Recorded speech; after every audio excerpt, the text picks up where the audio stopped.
Maíra Pobel, professora de História, e a gente vai ver agora um explicador virtual sobre a chegada da família real no Brasil.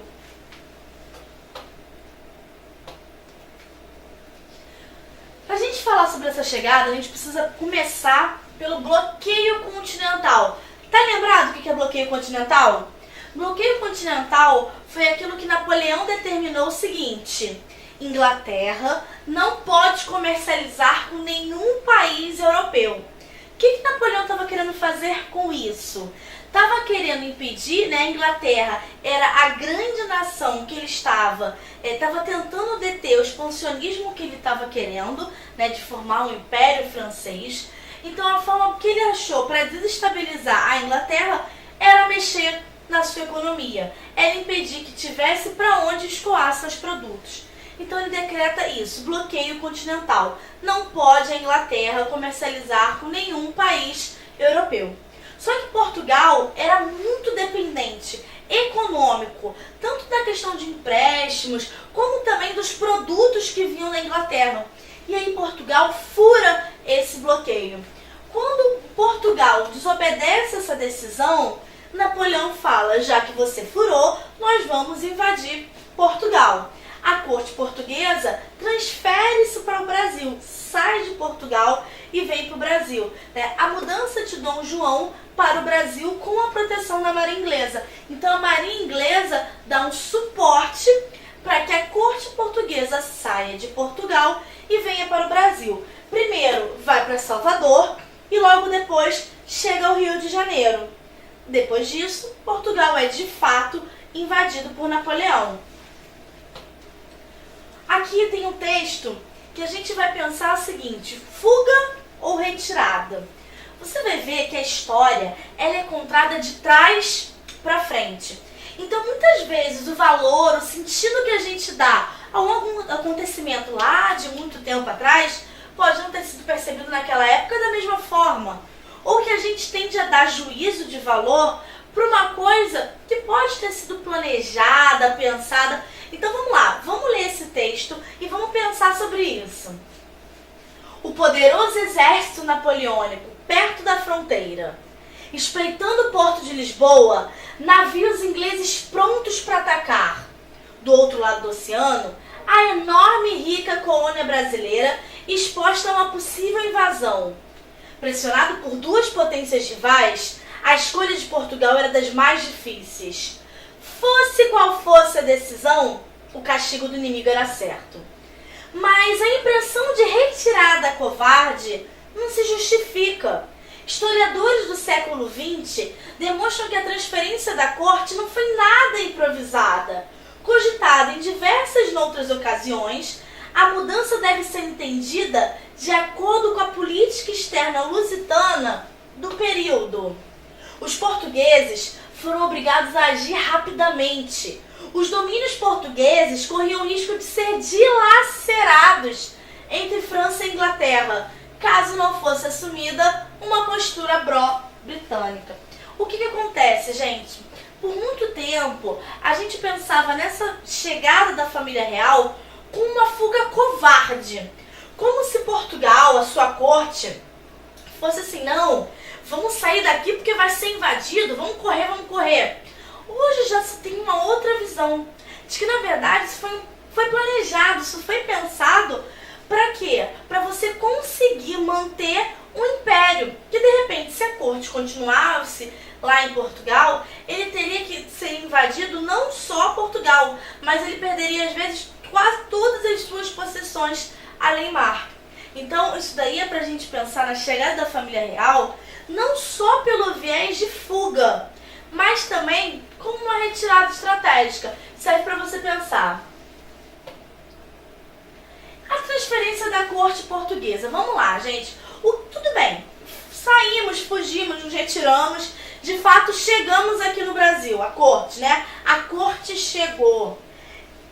Quando ela chega, tem um deslocamento do eixo político e econômico do Império Português. Esse processo é conhecido como interiorização da metrópole. Por quê? Até então, quando você estuda, né, coroa ou metrópole e colônia, a metrópole de Portugal do outro lado do oceano.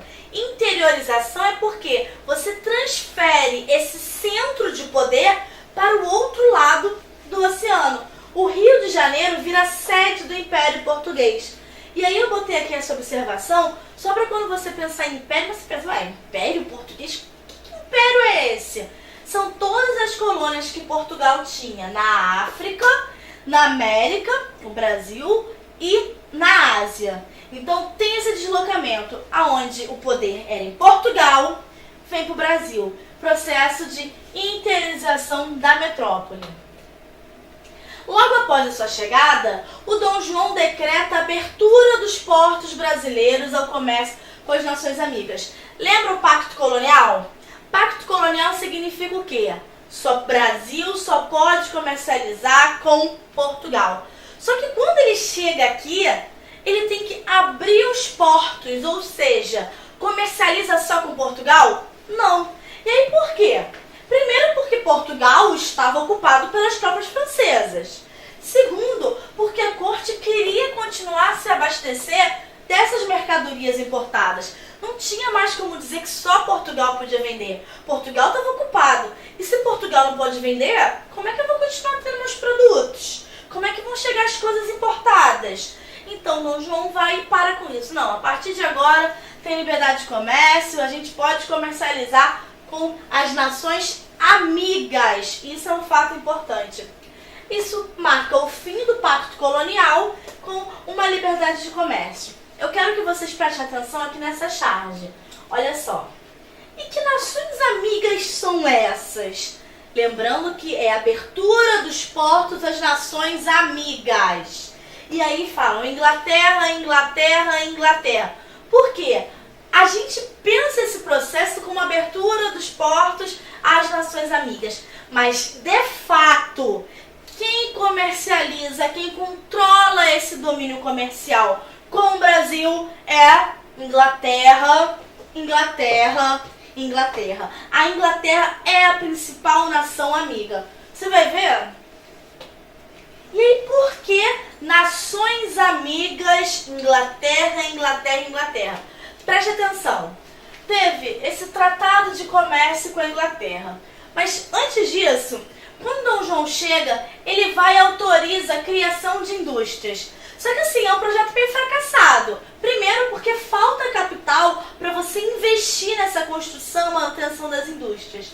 Segundo, porque mesmo que fizesse indústria, que conseguisse, haveria uma dificuldade muito grande de concorrer com produtos estrangeiros, principalmente os ingleses, por causa do preço e da qualidade. Então os produtos ingleses chegavam aqui com uma qualidade muito superior, com um preço muito inferior aos que eram fabricados aqui. Então, por que eu ia comprar aqui? Eu ia comprar um produto melhor e mais barato sendo inglês. Então, os produtos ingleses tinham vantagem. Esse tratado de comércio e navegação foi assinado entre Portugal e Inglaterra. E aí presta muito atenção. Ele determinava os impostos de importação, ou seja, quanto que se pagava de taxa a cada produto que entrava no porto brasileiro. Os produtos ingleses tinham uma taxa de 15% em cima do valor. Os produtos portugueses, 16%. E das outras nações amigas, 24%. Gente, preste atenção. Nós estamos falando de um país que virou sede do governo português, mas a Inglaterra paga uma taxa, um imposto menor do que o do produto português. Então, por isso que ficou nações amigas, a Inglaterra foi a grande beneficiada com esse tratado de comércio, porque ela está pagando o menor imposto, inclusive em cima dos produtos portugueses. Além de tem um tratado também de aliança e amizade, onde o governo português se comprometia a trabalhar pela abolição gradual do tráfico negreiro. E aí você fala, mas por que a Inglaterra está se importando com isso?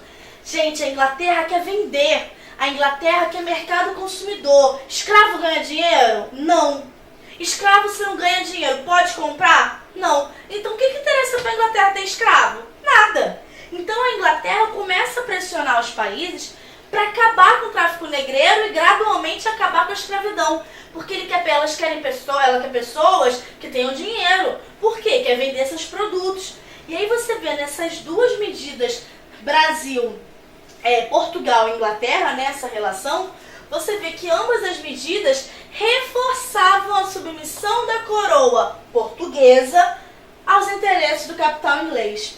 Então, nessa fase aqui, a Inglaterra, de fato, consegue controlar os rumos políticos e econômicos do Brasil, mesmo sendo Portugal que, de fato, fosse a coroa, né? Apesar de agora a sede do governo português ser no Brasil. Vamos para a administração joanina. Se fala administração joanina porque é de Dom João. Primeira coisa, melhorias na cidade do Rio de Janeiro. Você vê que a coroa logo se instala na cidade do Rio de Janeiro. A cidade, como é que ela é afetada? A sua área é ampliada, a cidade cresce. Por quê? Porque você está abrigando uma corte. Você está chegando um número muito grande de pessoas que antes não moravam ali. A abertura das vias públicas. Então, as ruas que eram pequenas, eram estreitas, mal havia circulação, começa a ter o quê? Um alargamento. Aí também tem o quê? Mudança nos hábitos e costumes. As pessoas começam a querer imitar um estilo de vida da corte. Você tá ali perto, imagina, você tá vendo ali o rei perto de você, com aquelas vestes reais. Então começa a se querer cada vez mais imitar os hábitos, né, reais. Mas fora isso, vamos ver o que de fato Dom João faz quando chega aqui. A publicação do primeiro jornal no Brasil. Gente, entende o seguinte, é uma mudança muito grande. Você era colônia, ou seja, você só recebia a ordem de uma coroa e de uma corte que está do outro lado do oceano, e aí você passa a ter no seu território a corte. Então aquela corte, ela quer manter o mesmo nível de vida que tinha em Portugal. Então começa uma série de coisas a serem criadas. É criado o Banco do Brasil, é criada a Casa da Moeda, a Academia Militar e a Marinha Brasileira são criadas, o Teatro Real, que é o atual Teatro Nacional, o Museu Nacional, a Academia de Belas Artes, o Horto Real, que é o atual Jardim Botânico, e a Biblioteca Real, que é a atual Biblioteca Nacional. Vocês conseguem ter noção de como que isso significa uma mudança muito drástica nos comportamentos, hábitos e cotidianos de quem vive aqui? Então a chegada da família real foi um passo muito importante para a mudança aqui no Brasil. Em 1815, o Brasil é estabelecido no Rio de Janeiro e disposto a permanecer.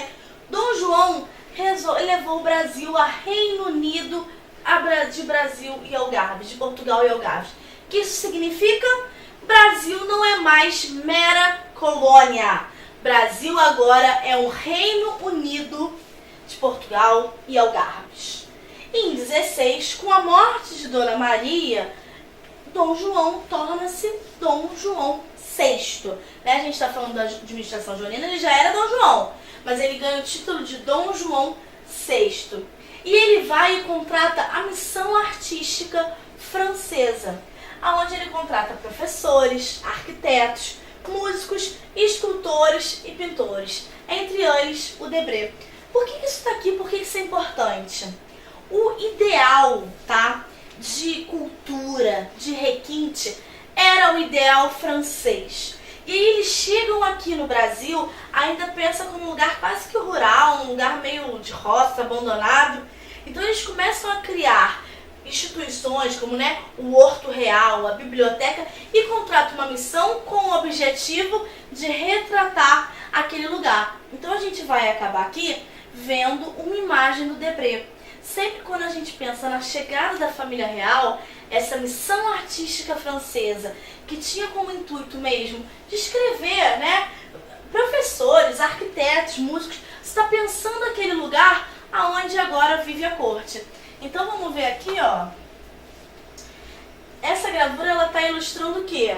Os escravos, né? Os escravos, você está vendo como que era também a vida. Todas as obras de Debré vão tentando retratar um pouco do que era a vida da corte naquele momento no Rio de Janeiro. Então a gente vai acabando por aqui, né? Essa parte, esse tópico sobre a chegada da família real no Brasil.